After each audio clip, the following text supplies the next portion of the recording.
ان کو اپنا شاگرد بناتا ہے۔ یہ لوکا کی انجیل جو ہے، اس کی جو خاص بات یہ ہے کہ اس میں نام، جگہیں اور وقت وغیرہ بڑے ترتیب سے، بڑے دھیان سے لکھا جاتا ہے، اس لیے کہ جیسے میں نے پہلے بھی آپ سے عرض کیا کہ لوکا وہ ایک حکیم تھا، ایک ڈاکٹر تھا، تو اس لیے وہ ہر چھوٹی تفصیل، تمام تفصیلات جو ہیں ان کو بڑے غور سے، بڑے دھیان سے تحریر کرتا تھا۔ اور جو سب سے عجیب بات ہے، لوکا نے یسوع کو کبھی نہیں دیکھا تھا۔ لوکا جب فلسطین میں آیا تو یسوع آسمان پر جا چکا تھا، لیکن لوکا اس کے شاگردوں کو ملتا ہے، ان لوگوں کو ملتا ہے جنہیں یسوع ملا تھا، جن سے یسوع کی ملاقات تھی۔ دراصل لوکا جو ہے یہ پولوس رسول کا بڑا گہرا دوست اور بڑا درینہ، بہت پرانا دوست ہے، اور اس کے ساتھ ہی سارا وقت اس نے گزارا ہے۔ اور مزیداری کی بات یہ ہے کہ یہ جو لوکا کی انجیل ہے، یہ لوکا کی انجیل ختم نہیں ہوتی،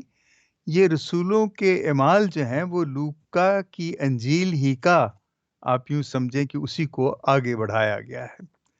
اور وہ بھی لوکا نے ہی، جو رسولوں کے اعمال ہیں وہ بھی لوکا نے تحریر کی تھی۔ اور لوکا کے بارے میں دو چیزیں ہیں، ایک تو وہ یونانی تھا،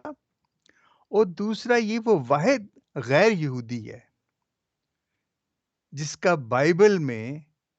کوئی حصہ ہے۔ لوکا کی جو انجیل ہے وہ لوکا نے لکھی ہے، اور لوکا غیر یہودی تھا، اور یہ واحد انجیل ہے جو ایک غیر یہودی نے لکھی۔ باقی تمام پوری بائبل جو ہے وہ اس کے لکھنے والے یہ اسرائیلیوں میں سے تھے۔ اب آج کی جو انجیل ہے، اس کی جو خاص بات جو میں آپ سے کہنا چاہوں گا کہ اس سے تو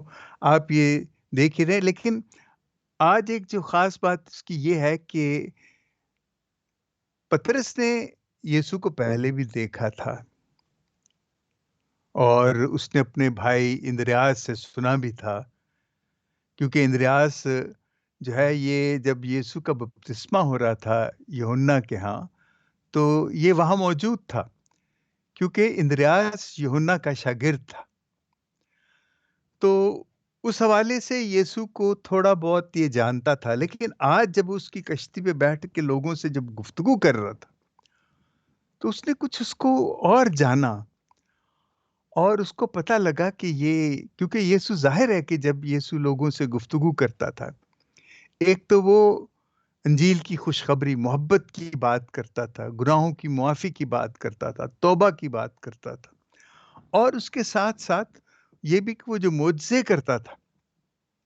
اور یہ کہنا کہ جا تیرے گناہ معاف ہوئے، یہ کوئی عام بات نہیں۔ توبہ کرتے تھے لوگ کہ خدا ان کے گناہ معاف کریں، اور یسوع کہتا تھا جا تیرے گناہ معاف ہوئے، اور تیرے ایمان نے تجھے اچھا کیا۔ یہ چیزیں جو ہیں یہ پترس دیکھ رہا تھا، نوٹ کر رہا تھا، اور اس سے اب جب یسوع بات چیت کر چکا تو اس نے کہا کہ گہرے میں لے چل، کشتی کو گہرے میں لے چل۔ اب وہ بیچارے تمام رات، جو ہم نے انجیل میں پڑھا کہ تمام رات وہ کوشش کرتے رہے شکار کرنے کی، لیکن کوئی مچھلی ان کے ہاتھ نہ لگی، اور اب دن کے وقت، اور یہ دستور ہے، اصول ہے، اور یہ آپ یہ سمجھیں کہ یہ حکمت ہے کہ جو مچھلی کا شکار ہے وہ عام طور پہ،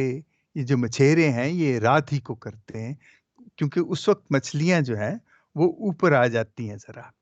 لیکن دن کے وقت وہ نیچے چلی جاتی ہیں، ایک تو روشنی اور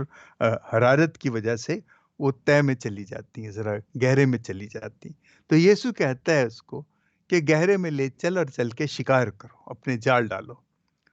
تو وہ کہتا ہے استاد، ہم نے ساری رات سب یہ کیا، لیکن ہمارے ہاتھ کچھ نہ آیا، اور اب تو ہمیں کہتا ہے اچھا اگر تو کہتا ہے تو چل ہم چلتے ہیں۔ تو وہ گہرے میں جاتا ہے، وہاں جال ڈالتے ہیں، اور بھر جاتا ہے جال، اتنا بھر جاتا ہے کہ وہ پھٹنے لگتا ہے. تو یہ دوسروں کو بھی بلاتے ہیں جو ان کے ساتھی دوسری کشتی میں تھے، جو وہ بھی آتے ہیں. تو وہ بھی جب کشتی، وہ سب جب مچھلیاں اکٹھی کرتے ہیں تو ان کی کشتی بھی ڈوبنے لگتی ہے کہ اتنی زیادہ مچھلیاں تھیں. اس پر جو پطرس ہے وہ اس سے رہا نہیں گیا، اور وہ یسوع کے آگے آ کے گھٹنوں کے بل گر کے کہتا ہے کہ اے خداوند تو میرے پاس سے چلا جا، میں اس لائق نہیں ہوں کہ تو میرے ساتھ، میرے یہاں، میرے سامنے ٹھہرے. اب دیکھیں یہاں دو چیزیں. پہلے اس نے کہا کہ استاد ہم ساری رات شکار کرتے رہے، اور شکار کے بعد ایک دم پطرس جو ہے وہ استاد سے خداوند پہ آ گیا ہے. اس میں لکھا ہے کہ وہ کہتا ہے کہ اے خداوند میرے پاس سے چلا جا، اس لیے کہ میں گناہگار آدمی ہوں. یہ حلیمی کی عاجزی کی نشانی ہے، علامت ہے. جو آپ کی آج کی جو دوسری تلاوتیں ہیں نا، پہلی تلاوت خاص طور پہ اور دوسری بھی میں بتاؤں گا، کہ پہلی تلاوت میں جب ہیکل میں اشعیا نبی فرشتوں کو دیکھتا ہے اور خدا کو قدوس کو دیکھتا ہے تو یہ سمجھتا ہے کہ بس اب میری موت آ گئی. تو اس میں کیا ہوتا ہے کہ خدا نے اس کو چنا، اور فرشتہ آ کے اس کے ہونٹوں پہ وہ کیا ہے، ایک انگارہ جو ہے اس سے اس کے ہونٹ صاف کرتا ہے اور اس کو پاک کرتا ہے. اور وہاں بھی وہ جب وہ کہتا ہے کہ میں تو تیرے لائق نہیں، کیونکہ وہ سمجھتا ہے جب اس نے خدا کو دیکھا، فرشتوں کو دیکھا تو وہ ڈر گیا. اس نے کہا تو میں گناہگار آدمی ہوں، اب میری موت آئی. لیکن خدا نے اس کو کسی خاص مقصد کے لیے چن لیا تھا، اور اس لیے اس کی ہونٹ جو ہیں وہ انگارے سے، آگ سے ان کو پاک کیا. اور جب اس نے کہا کہ میں بھیجنا چاہتا ہوں کسی کو تاکہ وہ جا کے اسرائیلیوں میں میرا کلام سنائے، تو اس نے عیسائی نے کہا کہ میں حاضر ہوں، مجھے بتا، میں جا کے تیرا کام کروں گا اور میں منادی کروں گا. اس کے بعد جو ہم دوسری تلاوت جب دیکھتے ہیں تو اس میں پولس رسول جو ہے وہ اپنے ساتھیوں کو اور کرنتھیوں کی جو کلیسیا ان کو وہ بتاتا ہے کہ میں تو بہت ہی چھوٹا انسان ہوں، اور بڑے برے دنوں کی پیدائش ہے میری، اور میں ان شاگردوں میں سب سے چھوٹا ہوں، کیونکہ میں مسیحوں کو ستاتا تھا، ان کو قتل کرواتا تھا، لیکن یسوع نے مجھے چن لیا. دیکھیں یسوع نے اشعیا کو، پولس کو، پطرس کو، یہ کس طریقے سے آپ نے دیکھا کہ اس نے ان کو بلایا ہے. ان کی بلاہٹ اور ان کا کام، انہوں نے جو کچھ کیا وہ ہم جانتے ہیں، اور انہی کی وجہ سے آج ہم اپنے آپ کو مسیحی کہتے ہیں، کیونکہ کلام انہی کے ذریعے اب تک ہم تک پہنچا، اور وہ تمام روایتیں، وہ تمام سچائیاں، وہ تمام بھید، وہ انہی کے سبب اور انہی کے ذریعے محفوظ ہوئے، اور نسل در نسل وہ آگے چلتے گئے اور ہم تک پہنچے. آپ یہ دیکھیں کہ یہ نہ سمجھیں کہ صرف یہ تین ہی ہیں جن کو بلایا گیا، یا ہم دیکھتے ہیں کہ وہ فادر صاحبان ہیں، سسٹر صاحبات ہیں، اور ہم کہتے ہیں کہ ان کی بلاہٹ ہے، اور بشپ صاحبان ہیں، کارڈینلز ہیں، یہ تمام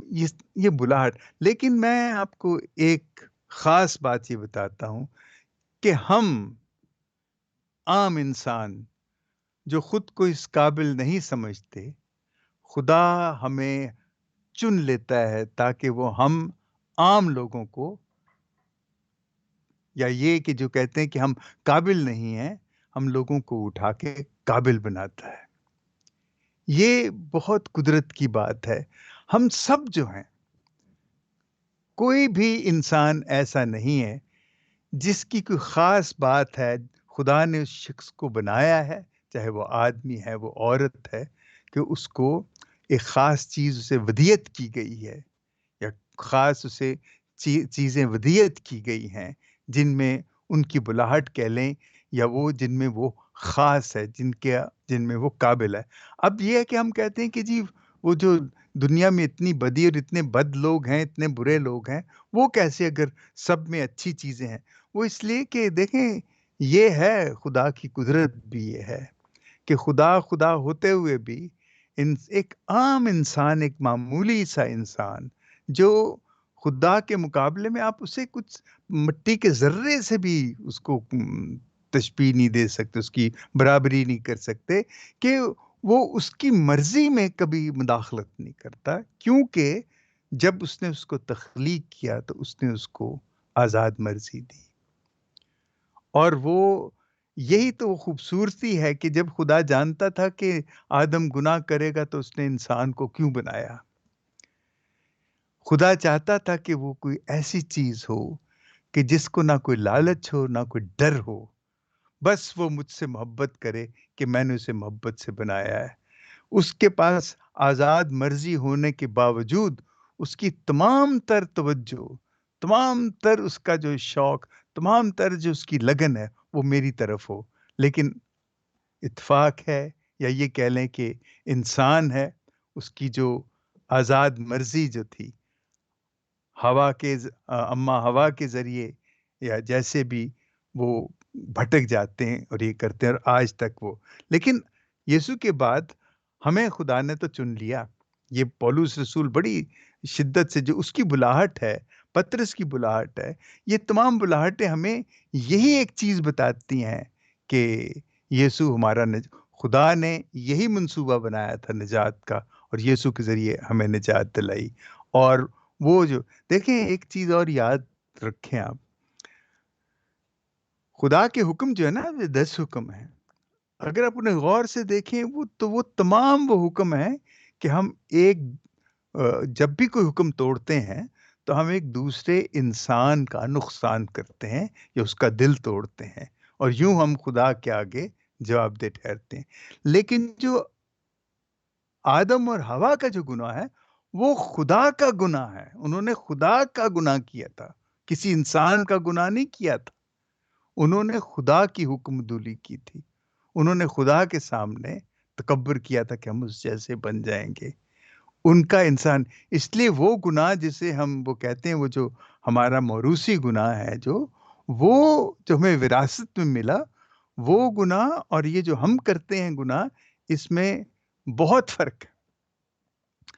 یہ ہم گناہ کرتے ہیں جب خدا نے ہمیں ایک جو دستور دیا، جو حکم دیے، ہم وہ توڑتے ہیں۔ اور آپ دیکھیں کہ جب بھی ہم کوئی حکم، جب ہم خون کرتے ہیں، یا جب ہم زنا کرتے ہیں، جب ہم گالی دیتے ہیں یا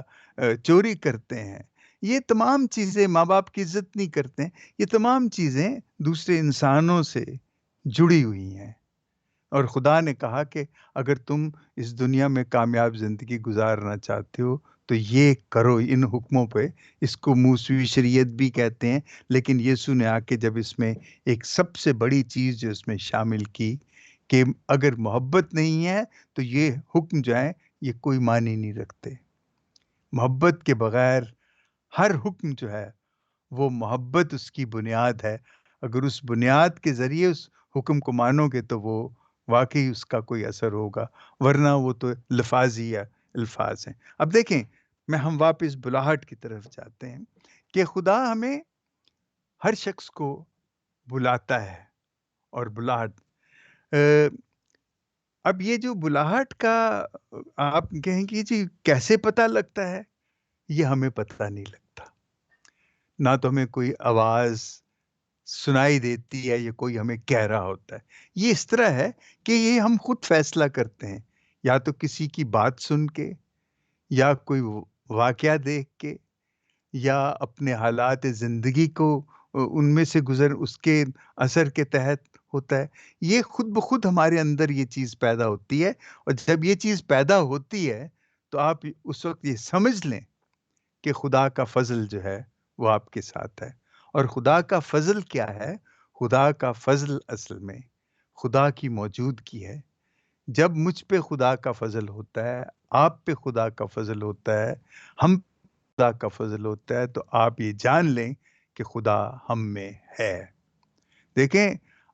وہ ساری رات کے مچھلیاں پکڑتے رہے اور نہیں پکڑ سکے، لیکن جب یسوع ان کے ساتھ آیا تو انہوں نے مچھلیاں پکڑی۔ یہ ایک مثال ہے، ایسے زندگی میں ہوتا ہے۔ کرنا ہم نے ہی ہوگا، لیکن فضل جو ہے وہ خدا کی موجودگی، اور یہ چیز جو ہے یہی ہمارے لیے ہے، ہماری بلاہٹ یہ ہے کہ ہم یہ جان لیں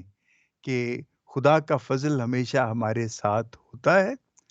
اور ہمارا ضمیر ہمیں بتاتا ہے کہ اچھا کیا ہے، برا کیا ہے۔ ہم اس کو، کیونکہ وہ ضمیر ہی خدا کی آواز بھی ہے،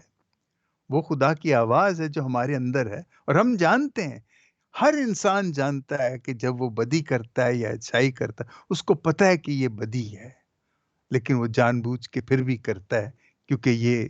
ہماری کمزوری ہے، ہماری فطرت ہے۔ لیکن خدا کا فضل جو ہے وہ یہ ہے کہ خدا ہمارے ساتھ ہوتا ہے، اور جب ہمارے ساتھ ہوتا ہے تو سب کچھ ہو جاتا ہے، سب کچھ ہوتا ہے، خود بخود ہوتا ہے، ہمیں نہیں پتا وہ کیسے ہوتا ہے۔ اور بلاہٹ یہ ہے کہ جب بھی آپ محبت میں لبریز ہو کے قربانی کے جذبے کے لیے تیار ہو گئے، تو آپ سمجھ لیں کہ یہی آپ کی بلاہٹ ہے۔ آپ کی بلاہٹ یہی ہے کہ جب آپ محبت کے جذبے میں ڈوب جاتے ہیں، اس کو محسوس کرتے ہیں، اس سے متاثر ہوتے ہیں،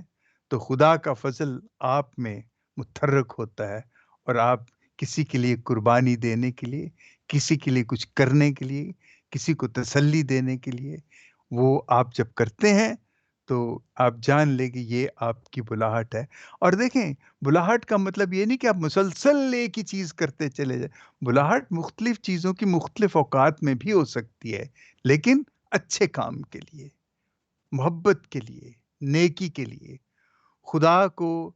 خدا کی پہچان کرنے اور کروانے کے لیے، یہ دونوں چیزیں، خدا کو جاننا، خدا کو دوسروں سے متعارف کروانا،